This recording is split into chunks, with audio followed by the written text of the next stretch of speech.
So today we are going to discuss about cloud computing.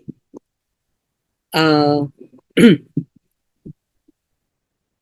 I have designed this lecture for all the students, those who are already studying cloud computing or those who don't know anything about cloud computing. Okay. So now what is the cloud?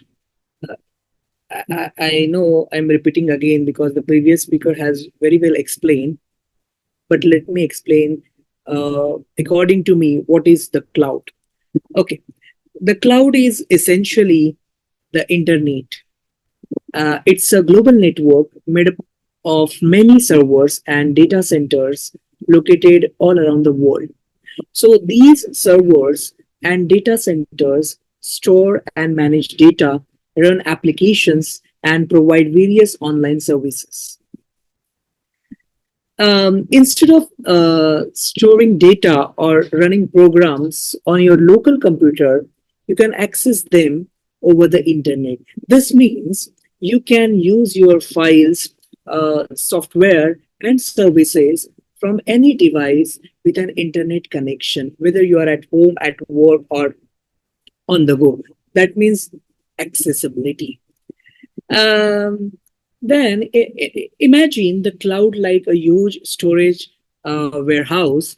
Instead of keeping all your belongings in your house or your local computer or laptop, you rent space in this warehouse, and that is the cloud.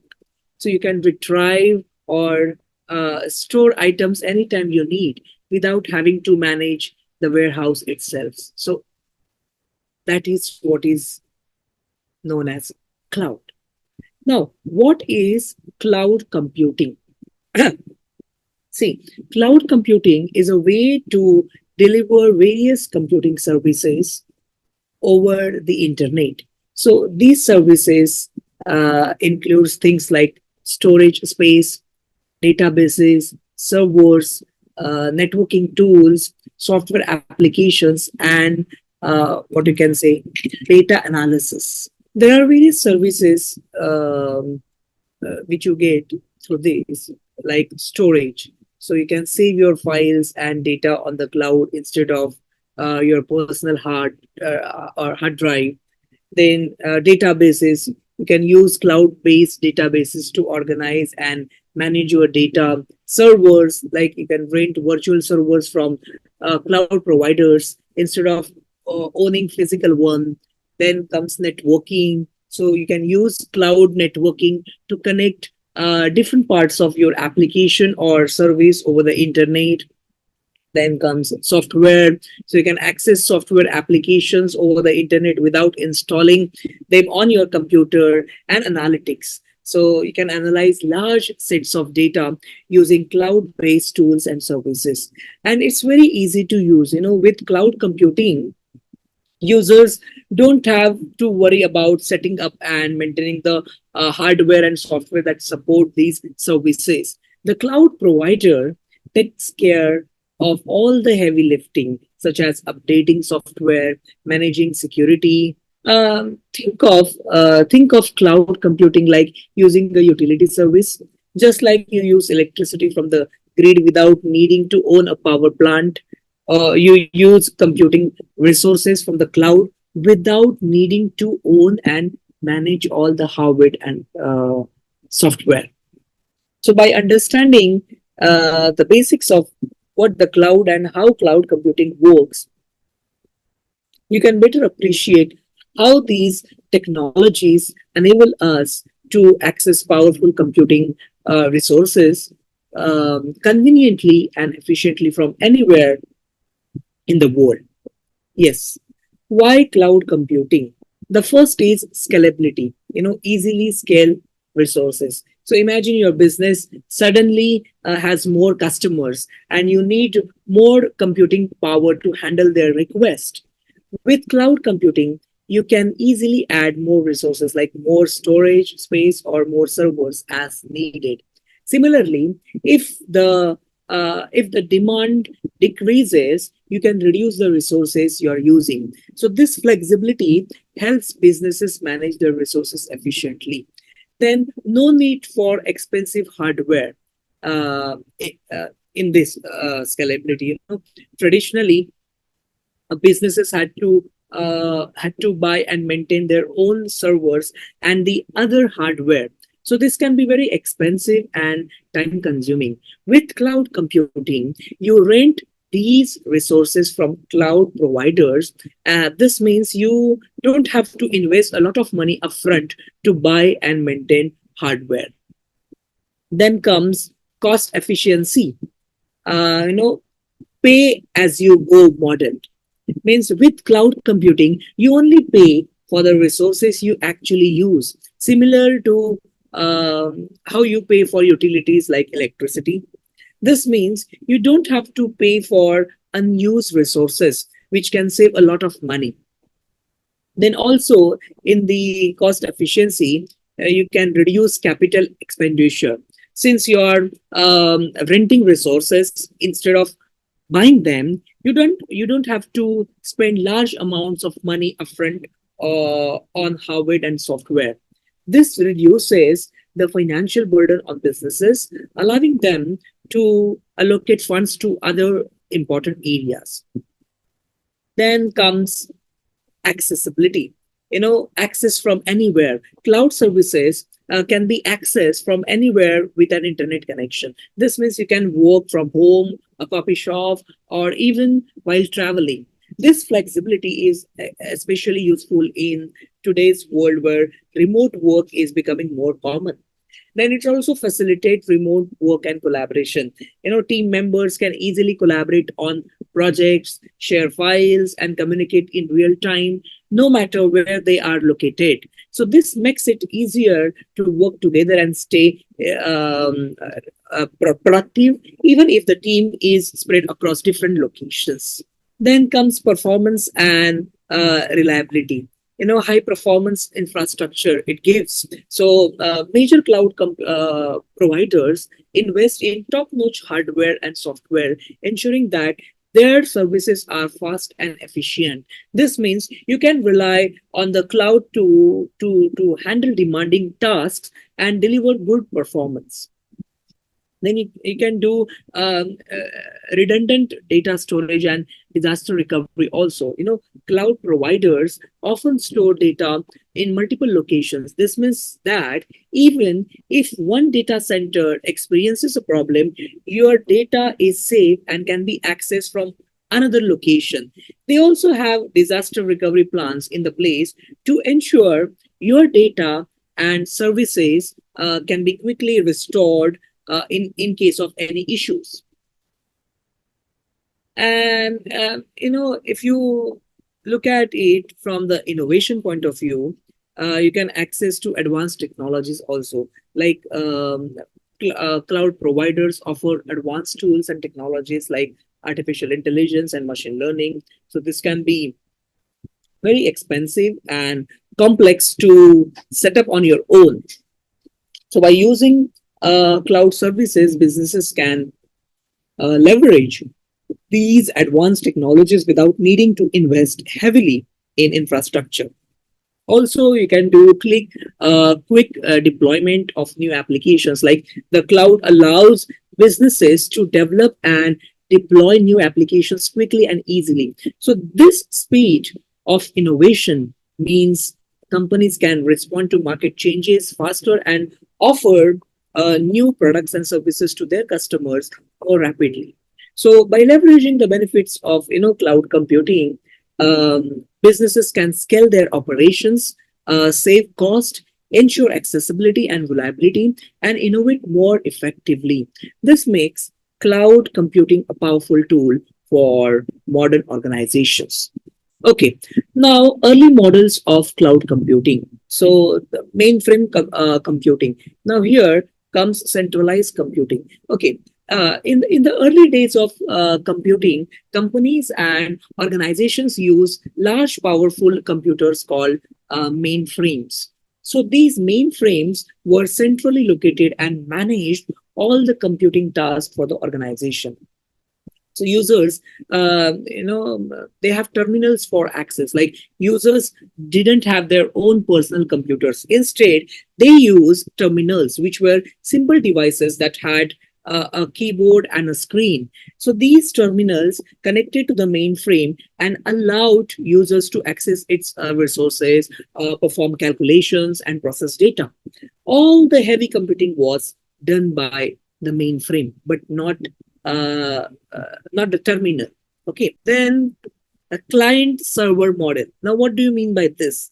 It's a distributed architecture. As technology advanced, the client server model emerged. So this model involved splitting the work between clients, means your user computers and servers, and the server is a powerful computer that provides resources, data, or services, and the client is a computer that requests these services. Now, how it works?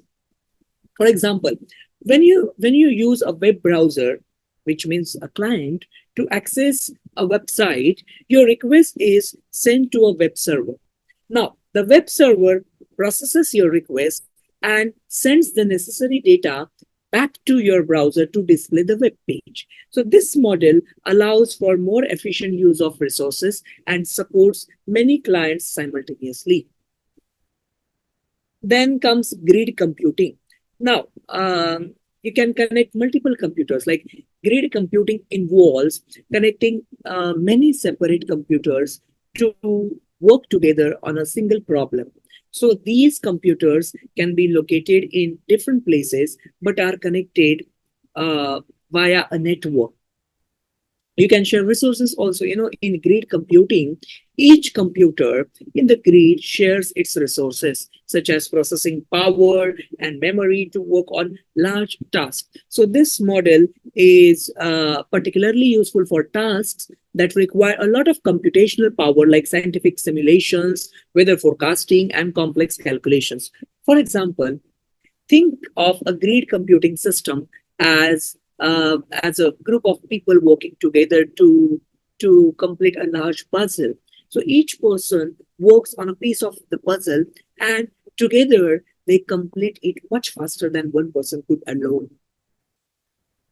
Then comes utility computing. Now, similar to public utilities, utility computing is similar to how we use public utilities like electricity or water. Instead of investing in and maintaining their own computing infrastructure, businesses can rent computing resources from a provider. Okay, as I discussed earlier, pay as you go model. So with utility computing, businesses pay for the computing resources they use, just like they pay for the amount of electricity or water they consume.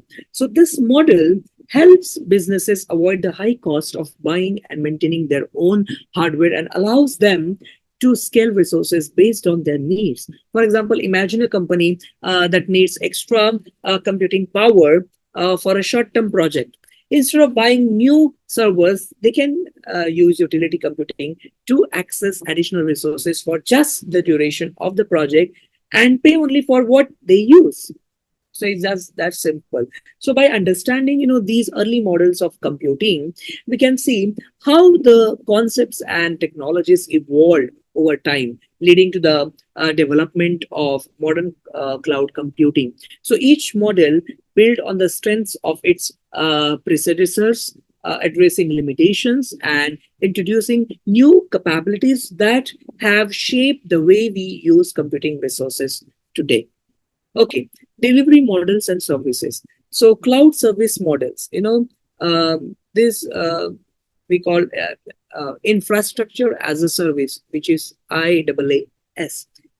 So IaaS provides virtualized computing resources over the internet. So these resources include virtual machines, storage, and networks. So users can rent these resources on demand without having to buy and manage physical hardware.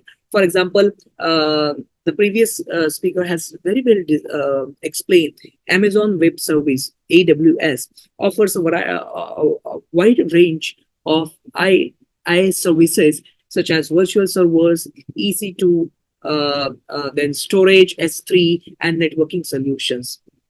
Then Microsoft Azure, provides similar services, including virtual machines, storage accounts, and virtual networks. Then it serves as a you can use platform as a service, which we call PaaS.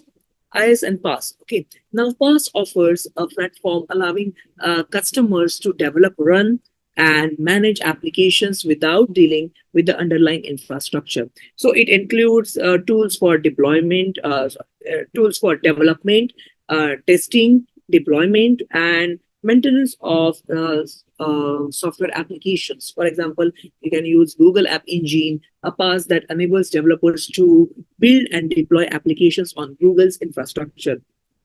Then Heroku, a cloud platform that supports multiple programming languages and provides integrated tools for developers. Then software as a service, which is SaaS, SaaS, software as a service. So SaaS delivers software applications over the internet. Users can access these applications through a web browser without installing them on their local devices. So the service provider manages the infrastructure, security, and maintenance of the software. For example, Google Workspace, a suite of productivity tools including Gmail, Google Docs, Google Sheets, and Google Drive.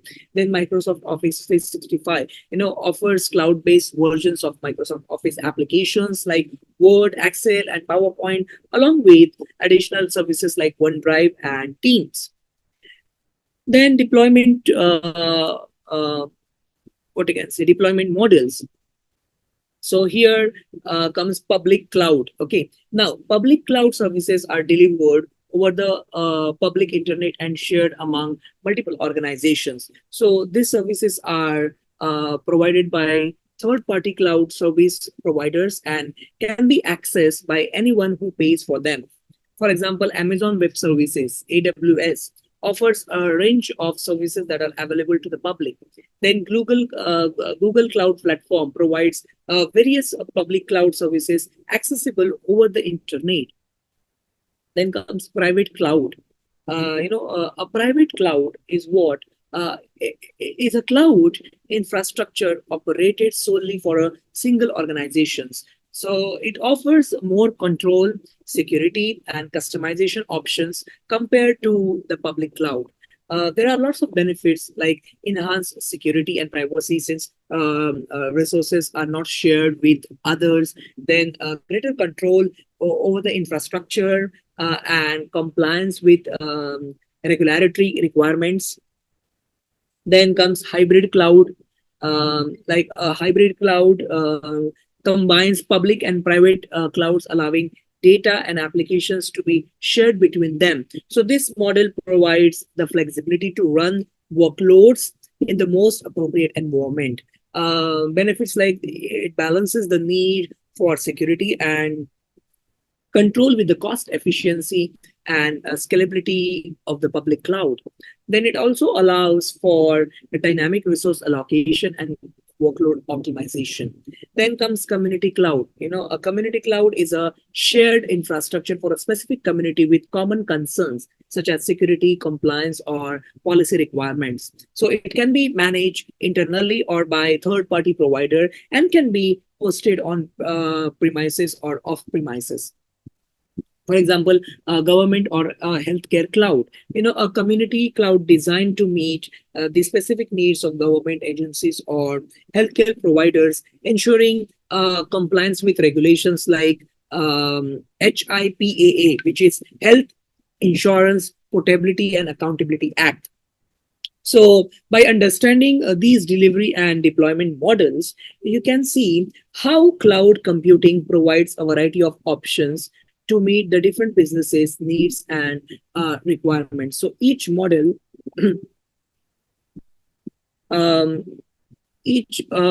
often requires benefits and can be chosen based on specific demands and goals of an organization. Okay.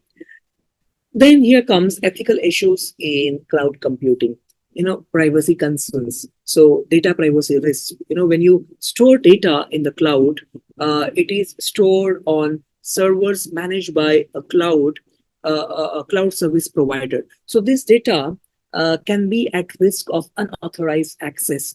breaches or misuse. So sensitive information like personal details, financial data, or confidential business information, cloud potentially be exposed if not properly protected. Then we need for stringent privacy policies, like to protect data privacy, cloud providers and users must adhere to strict privacy policies, compliance with regulations like the general data protection regulation, GDPR. In Europe is also very crucial. Then GDPR sets standards for data protection and privacy, ensuring that personal data is handled with care. Then there are security risks, responsibility of cloud providers. Cloud providers are responsible for securing the infrastructure, including physical security of data centers, network security, and managing potential vulnerabilities. So they must implement robust security measures such as encryption, firewalls, and intrusion detection systems to protect against threats.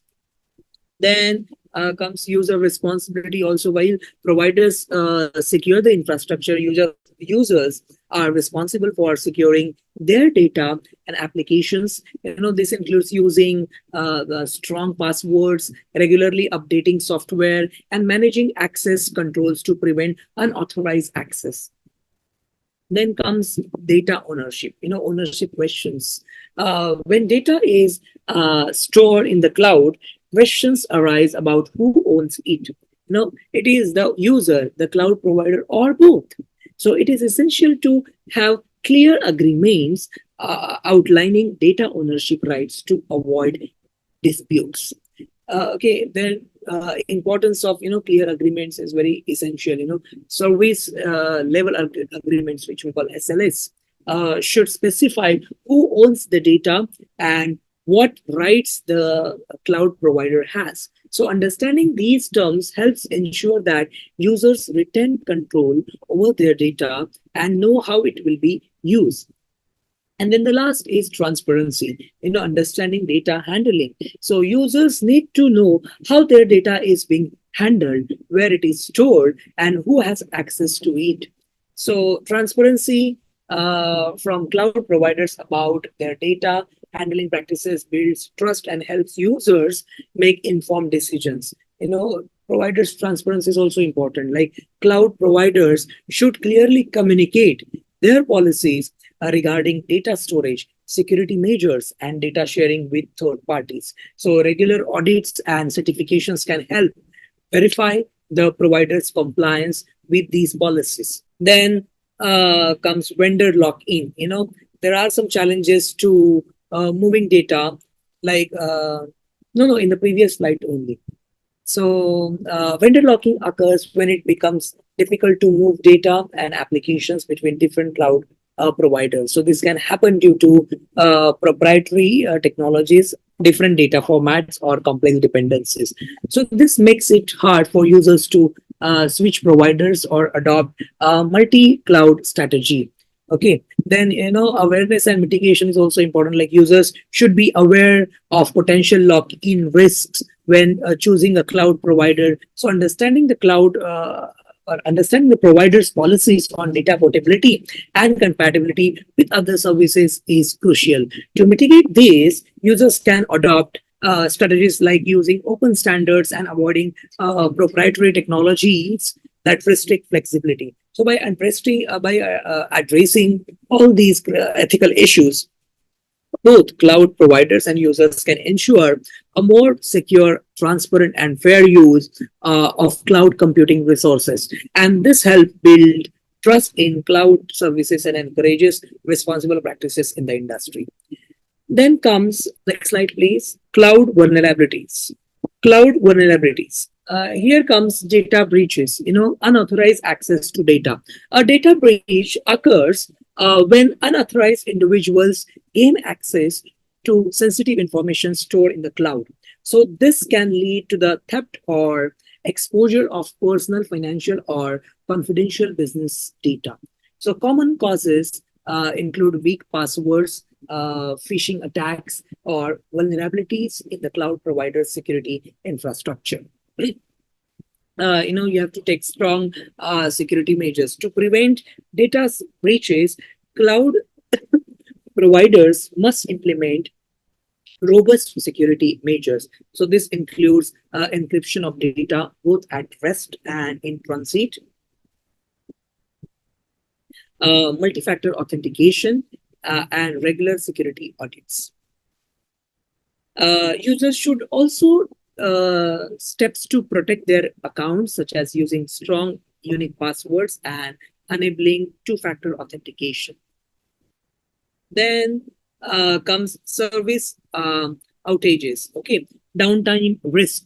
Cloud services can experience downtime due to technical issues, cyber attacks, or natural disasters. So this can disrupt access to applications and data, potentially halting business operations. So outages can range from a few minutes to several hours or even days, depending on the severity of the issues.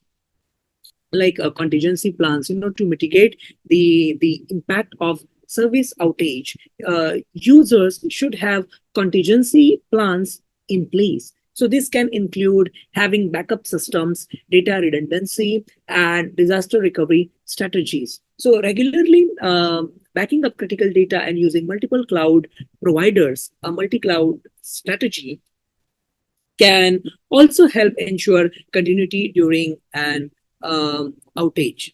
Then comes in third one is insider threats, risk from within.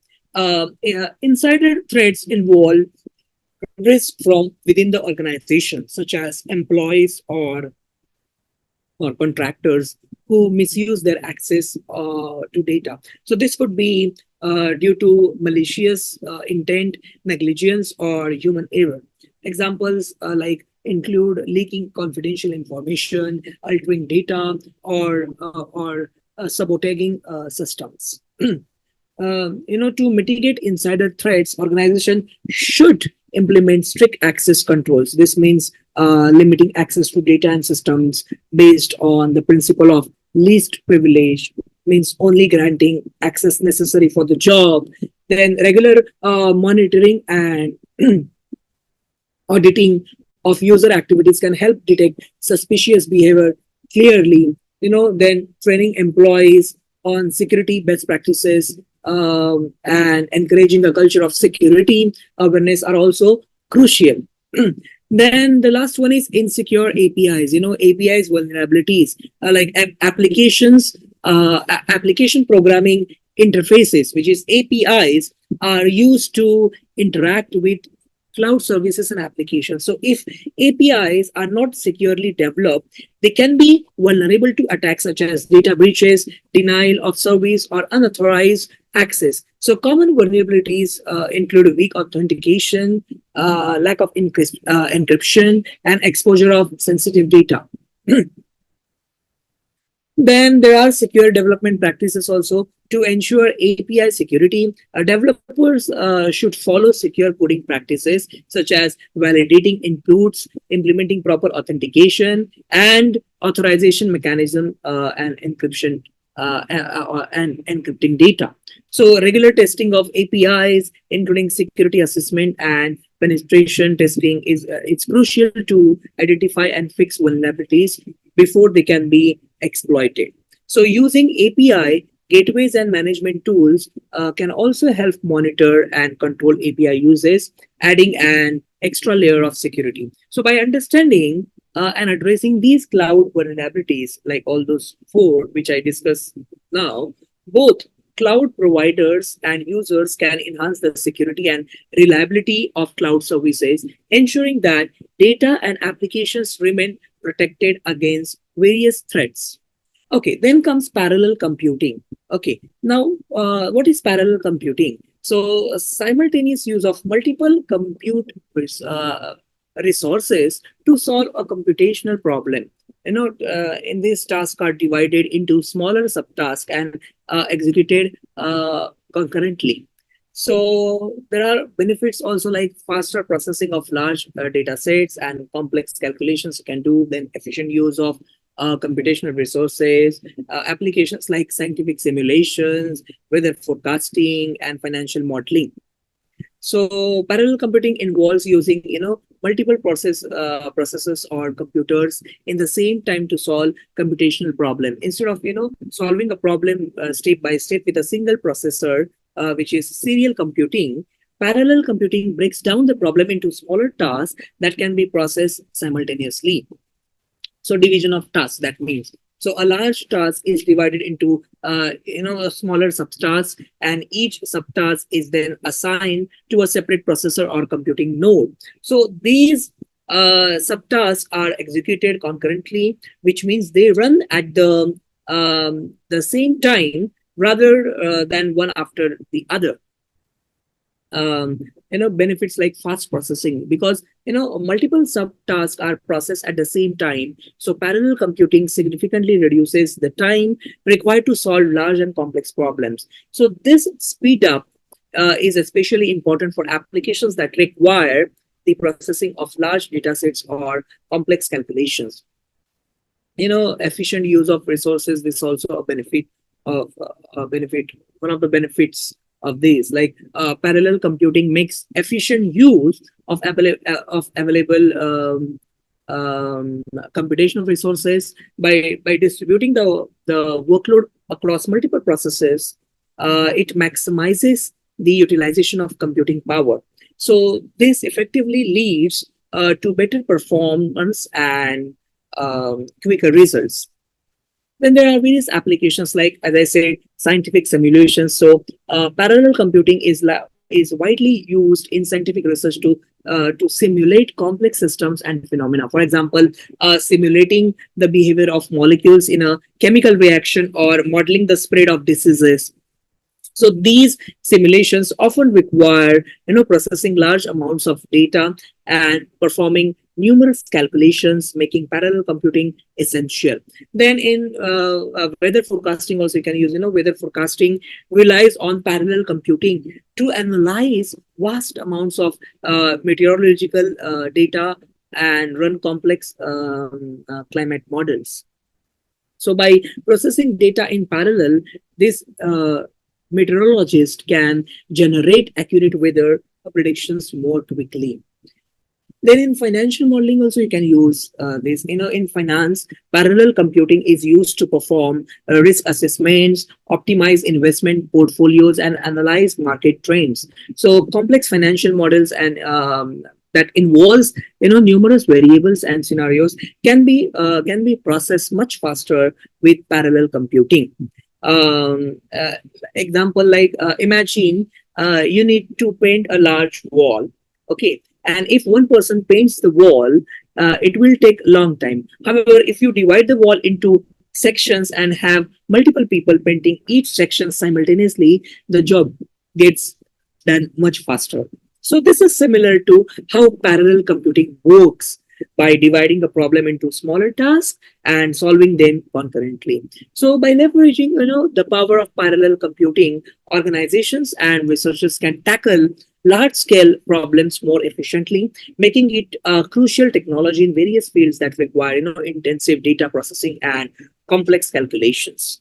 Okay, then comes distributed systems. It's a multiple independent computers. A distributed system consists of multiple independent computers that work together as a cohesive system. So each computer or node in the system operates independently but collaborates to achieve a common goal. In this, communication and coordination is very important. So these computers communicate and coordinate their actions by passing messages to each other. So this communication allows them to share data, perform computations, and manage resources collectively.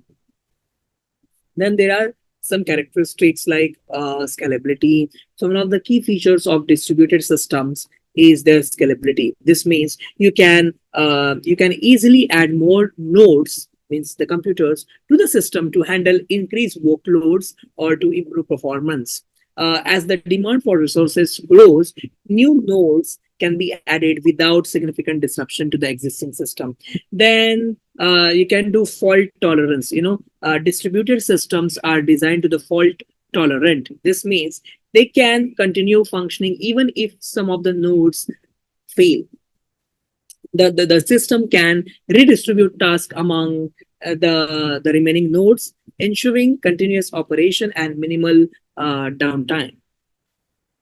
Then comes consistency. Ensuring consistency means that all nodes in the system have the same data view at any given time. So various algorithms and protocols are used to keep data synchronized across all nodes, ensuring that any updates or changes are reflected uniformly throughout the system.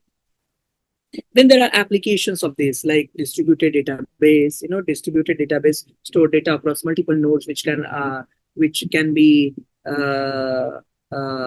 located in different geographical locations. Okay, so this setup allows for higher availability, redundancy, and faster access times for users in different regions. Then examples include Apache, Cassandra, and Google Spanner. Then cloud computing, platforms like Amazon Web Services, AWS, as I discussed earlier, Microsoft Azure, and Google Cloud platforms are built on these distributed systems. So they provide a wide range of services from computing power to storage, all delivered over the internet from multiple data centers around the world. Then peer-to-peer networks. In peer-to-peer, P2P networks, each node or peer acts both as a client and a server, sharing resources directly with other peers without relying on a central server. So applications include file sharing network like BitTorrent, where users share and download files directly from each other. Okay, I'll give you one example analogy. Okay, imagine a group of people working together on a large project. Okay, each person has a specific task, but they constantly communicate and share updates with each other. Okay, if one person cannot complete their task, others can step in to help, ensuring the project continues smoothly. So this is similar to how this distributed system functions, with multiple computers working together, sharing tasks and maintaining communication. So by, using the characteristics or leveraging the characteristics of distributed systems, organizations can build robust, scalable, and efficient applications that meet the demands of today's digital world. Okay, and then here comes our conclusion of this session. I'll give you a recap of what we have learned. First we started with basics of cloud computing. So we started by defining cloud computing and understanding the concept of the cloud. We learned that the cloud is a global network of servers that allows data and application to be accessed over the internet. Then cloud computing involves, delivering various computing services over the internet, including storage, database servers, networking, software, and analytics. Then we studied benefits of cloud computing like scalability, easily scale resources up or down based on demand without investing in physical hardware. Then cost efficiency, pay only for the resources used, reducing capital expenditure on hardware and software. Then accessibility, access services from anywhere with an internet connection, facilitating remote work and collaboration. Then comes performance and reliability. Cloud providers offer robust high performance infrastructure with redundancy and disaster recovery options. Then innovation, access to advanced technologies like AI and machine learning, allowing quick deployment of new applications. Then we studied early models of cloud computing like mainframe computing, centralized computing with powerful mainframes accessed via terminals. Then client server model, distributed architecture where clients request services from servers. Then grid computing, multiple computers connected to solve large problems by sharing resources. Then utility computing, pay for computing resources as you use them, similar to public utilities. Then service and deployment models like service models, infrastructure as a service, IaaS. So provides virtualized computing resources over the internet, for example, AWS or Microsoft Azure. Then platform as a service, offers a platform for developing, running, and managing applications. Example, Google App, Engine, and Heroku. Then software as a service, delivers software applications over the internet. For example, Google Workspace, Microsoft Office 365. Then we studied deployment models like public cloud, which services delivered over the public internet, shared among multiple organizations like AWS, Google Cloud Platforms. Then private cloud, which means cloud infrastructure operated solely for a single organization, offering more control and security. Then hybrid cloud, combines public and private clouds, allowing data and applications to be shared between them. Then community cloud, shared infrastructure for specific community with a common concerns, for example, government or healthcare cloud. Then we studied ethical issues in cloud computing, privacy concerns. So data stored in the cloud is subject to privacy risk. So necessitating, stringent privacy policies and compliance with regulations like GDPR. Then security risk, cloud providers and users share responsibility for securing data and applications. Then data ownership, clear agreements and understanding of data ownership rights are essential. Transparency, users need to understand how their data is handled and stored, and with cloud providers offering transparency in their operations. Then vendor lock-in, users should be aware of the difficulty in moving data and applications between different cloud providers. Then we studied cloud vulnerabilities, data breaches, unauthorized access to data, requiring strong security measures by cloud providers. Then service outages, cloud services can experience downtime. So users should have contingency plans for critical applications. Then we studied insider threats, risk from within the organization, such as employees misusing data or necessitating strict access controls and monitoring. Then insecure APIs, vulnerabilities in APIs can be exploited. So secure development practices and regular testing are crucial. Then parallel computing involves using multiple compute resources simultaneously to solve a problem, and with tasks divided into smaller subtasks executed concurrently. Then benefits include like faster processing of large data sets and efficient use of computational resources. So applications include, scientific simulations, weather forecasting, and financial modeling. Then we studied distributed systems. A distributed system consists of multiple independent computers working together as a single system, communicating and coordinating by passing messages. So characteristics include scalability, means easily adding more nodes, fault tolerance, continuing to function even if some nodes fails, and consistency, ensuring data is consistent across all nodes. Then applications of this includes, distributed database, cloud computing, and peer-to-peer networks.